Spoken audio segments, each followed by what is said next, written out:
orang bayi di Tapanuli Tengah, Sumatera Utara harus dievakuasi dalam kontainer saat bencana banjir bandang terjadi. Sementara satu keluarga yang terdiri dari 7 orang di Aceh Utara terjebak banjir hingga meminta bantuan evakuasi ke tim SAR dengan mengirimkan situasi mereka yang berlindung di loteng rumah. Satu keluarga terjebak di atas loteng saat rumahnya dihantam banjir bandang di Desa Paloh Raya, Aceh Utara. Keluarga yang terjebak di atas loteng merupakan seorang bayi, 4 perempuan, 1 lansia, dan seorang laki-laki. Mereka berada di dalam loteng dan merekam kondisi banjir bandang tersebut. Melalui rekaman ini, mereka meminta bantuan pertolongan tim SAR agar segera dievakuasi menuju tempat yang lebih aman. Sebanyak 18 kecamatan terdampak banjir parah di Aceh Utara. Pemerintah Aceh Utara masih terus berupaya melakukan penanganan, terutama untuk proses evakuasi dan bantuan logistik. Sementara di Kabupaten Tapanuli Tengah, Sumatera Utara, seorang bayi dievakuasi menggunakan kontainer plastik saat banjir melanda. Penyelamatan bayi dilakukan di dalam kontainer plastik oleh warga dari atas atap rumah yang kebanjiran. Banjir yang terjadi di Kecamatan Tuka, Kabupaten Tapanuli Tengah ini bahkan terus meninggi hingga air mencapai atap rumah. Tapanuli Tengah menjadi satu dari 11 kabupaten di Sumatera Utara yang terdampak bencana banjir maupun longsor. Di Tapanuli Selatan, warga menceritakan saat banjir bandang menyapu permukiman pada Selasa kemarin. Ia menceritakan bagaimana mencekamnya situasi pada saat banjir bandang menerjang rumah mereka. Lantaran ia, suaminya, dan anaknya yang masih bayi sempat terjebak sebelum akhirnya dievakuasi tim SAR. Apa bang? Ini kan nggak naik lagi airnya, jadi kami tetap bertahankan di situ di depan rumah kami di dekat jembatan itu. Nah, jadi rupanya tiba-tiba datang lagi airnya itu besar kali sama kayu-kayu besar juga. Jadi di sini juga udah besar, sebelah sana jadi cap, dijepitlah kami ngejar lagi kami harus gimana. Jadi makanya lah di situ kami bisa bertahan sampai besar lagi airnya itu. Berarti ibu sempat terjebak bu ya dengan keadaan kami di situ. sama adiknya ini ikut terjebak. Sama siapa aja kakak di situ waktu itu? Situasinya saat itu kak? Kami pasrah, berserah diri kepada Allah. Karena saat itu air itu udah di depan kami, Bapak. Di depan kami, jadi kami nggak bisa ke sana, nggak bisa ke sini. Semuanya udah nggak tahu lagi mau ngapain. Selain Juliana, terdapat 2.000 lebih pengungsi yang terbagi dalam 6 posko di wilayah Kecamatan Batang Toru, Tapanuli Selatan, Sumatera Utara, yang untuk sementara tinggal di pengungsian. Tim Liputan, Kompas TV.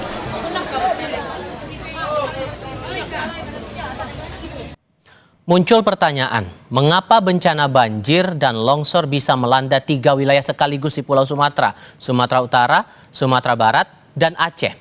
Apa penyebabnya, lalu bagaimana memitigasinya agar tidak memakan banyak korban?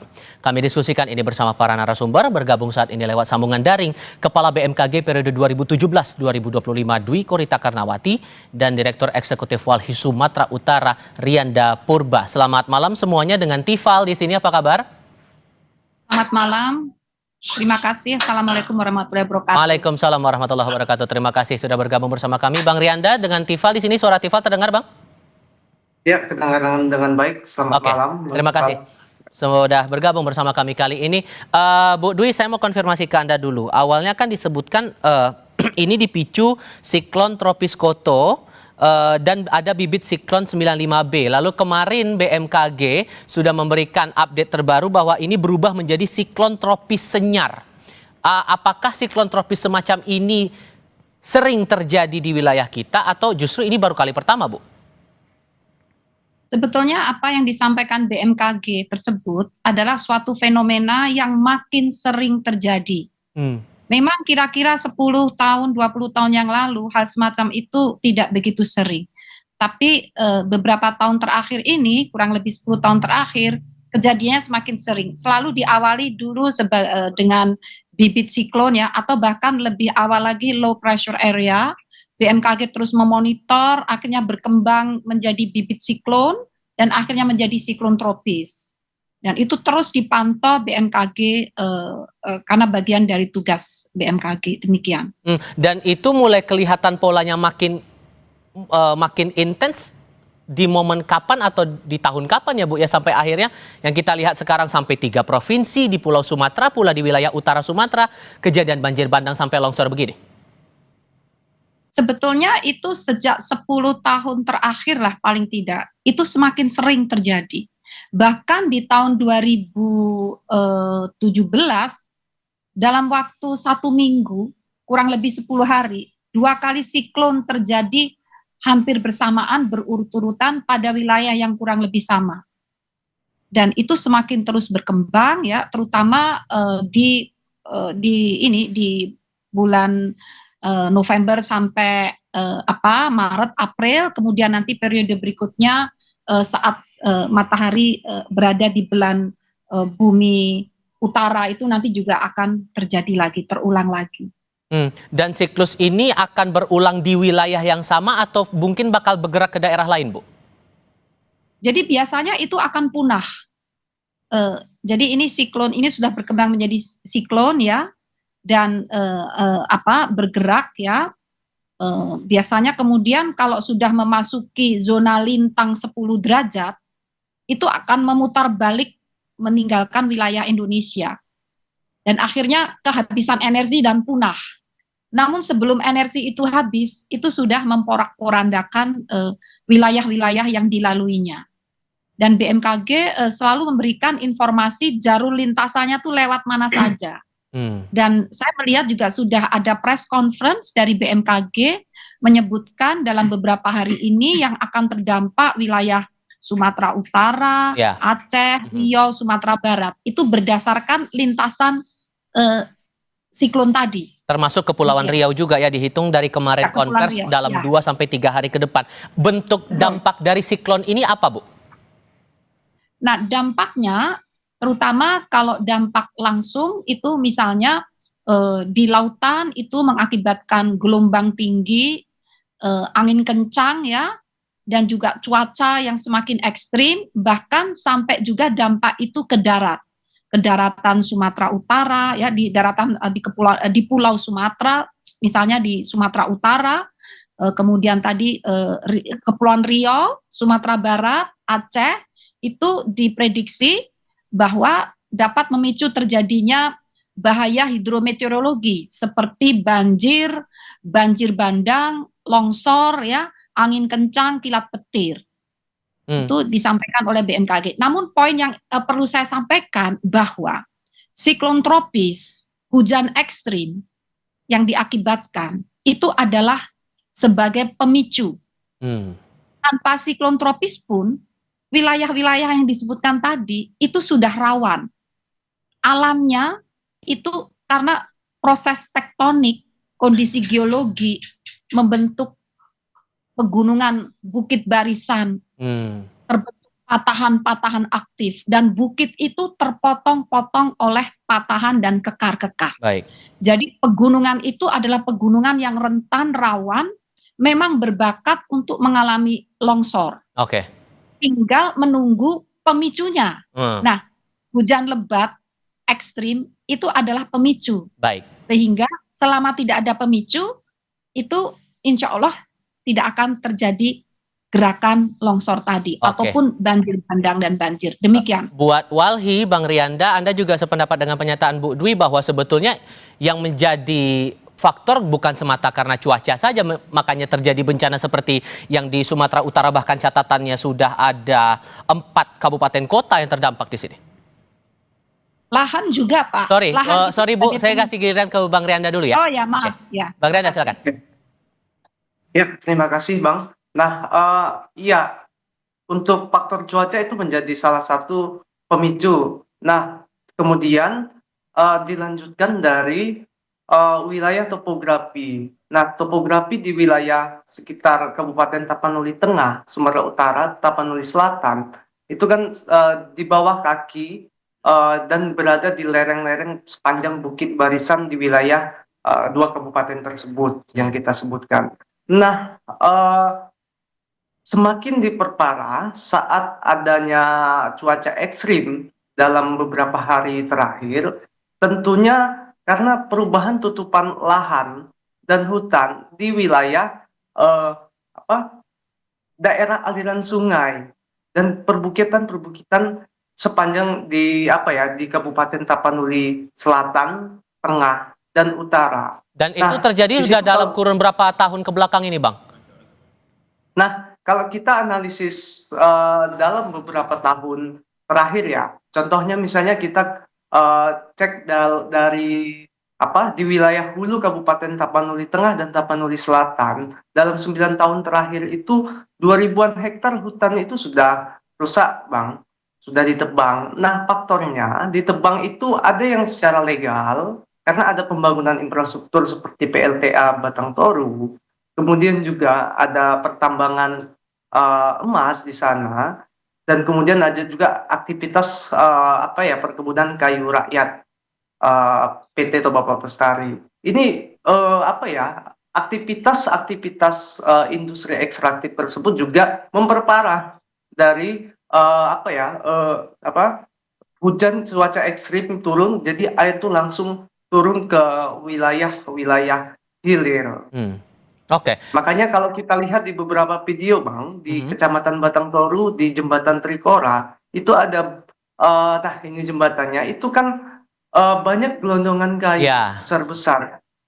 Nah, ini kayu yang sudah sebagian besar itu sudah dipotong-potong. Kita cek dari citra satelit, itu di sepanjang, di atasnya sungai ini, tidak jauh, sekitar ada 13 kilometer, itu dibangun dam ya, PLTA.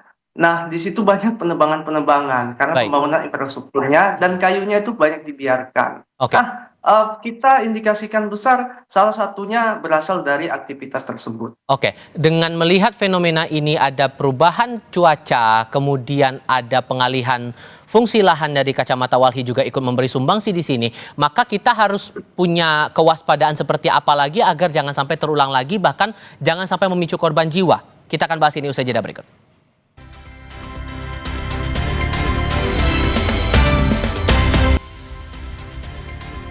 Melanjutkan diskusi, Bu Dwi. Koreksi kalau saya keliru, tapi tampaknya kalau melihat bencana semacam ini, satu momen jenis bencana sama terjadi di 3 provinsi di wilayah utara Sumatera.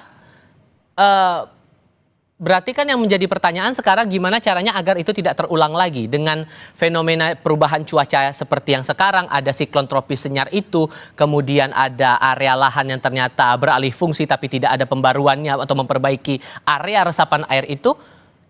Kalau Anda sendiri sekaligus menjadi guru besar mitigasi bencana di UGM, Bu, langkah jangka pendek mitigasinya memungkinkan atau tidak? Atau justru ya kita berharap mitigasinya dalam waktu yang panjang nih? Terus terang saja sama Mas, jadi tadi saya katakan salah satu pemicunya itu alam, hujan. Tapi sesungguhnya pemicu yang non alam yang semakin lebih sering terjadi itu adalah perubahan tata guna lahan, kerusakan lahan. Dan perubahan tata guna lahan inilah sebetulnya yang juga memicu terjadinya perubahan iklim itu sendiri. Jadi kayak lingkaran setan. Jadi perubahan iklim, artinya cuaca ekstrim makin sering terjadi, itu kan dampak dari perubahan iklim. Kenapa terjadi perubahan iklim? Karena kandungan gas-gas rumah kaca di atmosfer kita itu semakin tinggi konsentrasinya, dan hal itu membuat selubung rumah kaca dan menghambat energi matahari, radiasinya terhambat untuk dilepaskan ke angkasa. Jadi terjadi pemanasan global. Pertanyaannya kenapa gas-gas rumah kaca itu semakin meningkat?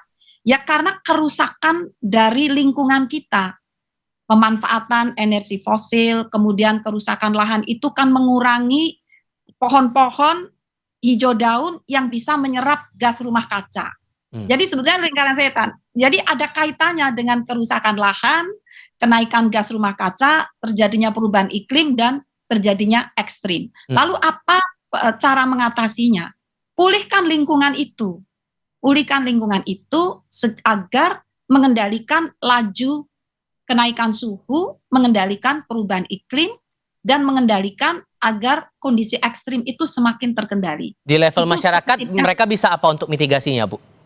Misalnya penghijauan, jangan membuang sampah sembarangan. Sampah itu juga berkontribusi meningkatkan kandungan gas rumah kaca juga. Seperti itu. Jadi sampah diolah kembali, seperti itu. Jadi mengurangi optimum mungkin konsentrasi gas rumah kaca yang ada di atmosfer kita. Karena kalau itu tidak kita kurangi, suhu akan semakin panas, semakin meningkat, dan itu memacu siklus hidrologi.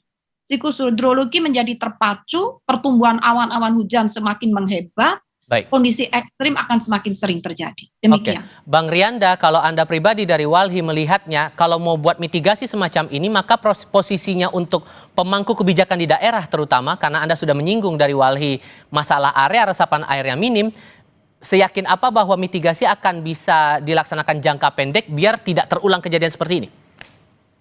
Nah, yang pertama Bang, kalau dalam jangka pendek itu pemerintah kabupaten, provinsi hingga pemerintah pusat itu bisa menghentikan aktivitas alih fungsi lahan tersebut Bang.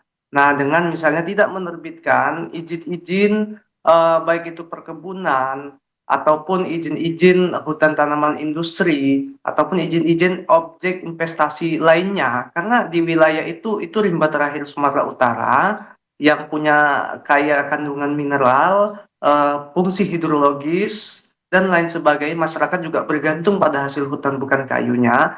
Nah, makanya itu yang pertama. Kemudian juga mengevaluasi perizinan-perizinan dari industri-industri ekstraktif yang di sana. Nah, beberapa industri itu memperluas areal-areal konsesinya. Itu harus dievaluasi. Nah, sebisa mungkin misalnya kita sudah menyampaikan beberapa posisi kita, selayaknya perusahaan-perusahaan hutan, baik itu tambang, hutan tanaman industri, hingga kemudian pembangunan infrastruktur yang menyalahi tidak sesuai dengan aturan, karena itu juga wilayah yang rentan gempa, Bang. Selain dia yang rentan banjir dan rawan longsor, tapi itu rentan gempa.